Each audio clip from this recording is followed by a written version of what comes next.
Explorer, this is Houston. Go ahead, Houston. Mission abort. Repeat. Mission abort.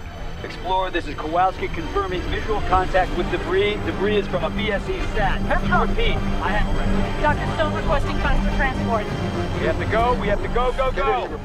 Hi, I'm Matt, and today I'm here at the 57th BFI London Film Festival at the premiere of Gravity. Transport to Bay Area. Explorer, do you copy?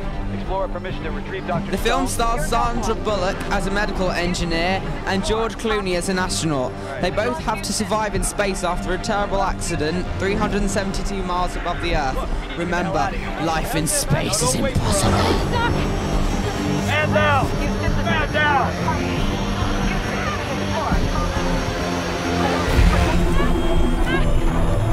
Explorer's been hit.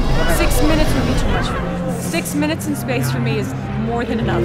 What film would you take me? I would take one that would put me to sleep so I would forget that I was in space, because I would be absolutely panicked. Yeah, something that would make me go night-night.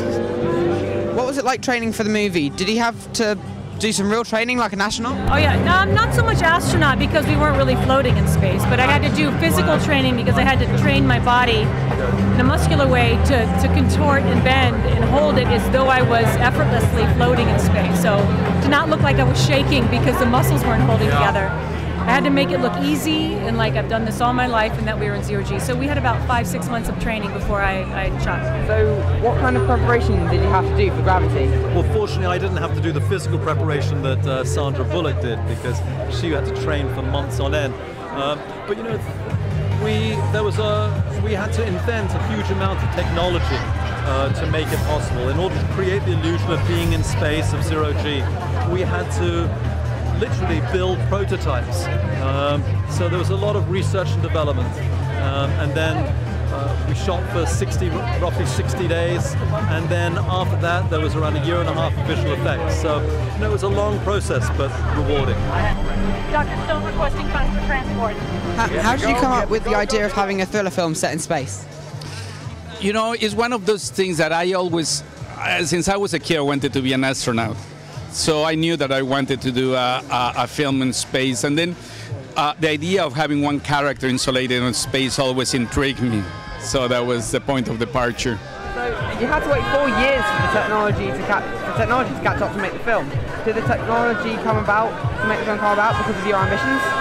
Well, what we have to do is some technologies we have to invent, and sometimes we adapt the technology from other industries and stuff. Like we use robots that they use in the car manufacturing, but we adapt those for cameras and lights. So it was about adapting the existing technologies.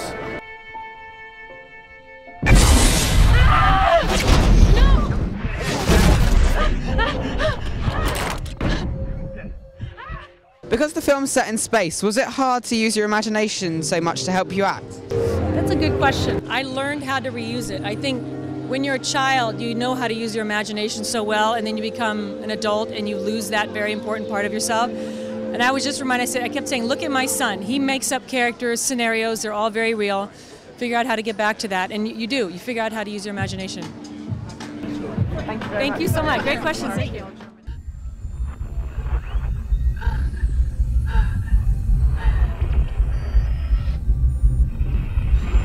Well, that was exciting. This is Matt signing off. Don't forget to keep watching more premieres at the BFI London Film Festival. Bye.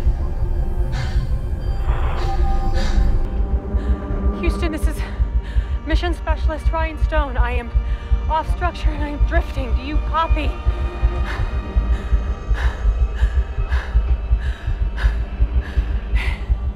Anyone?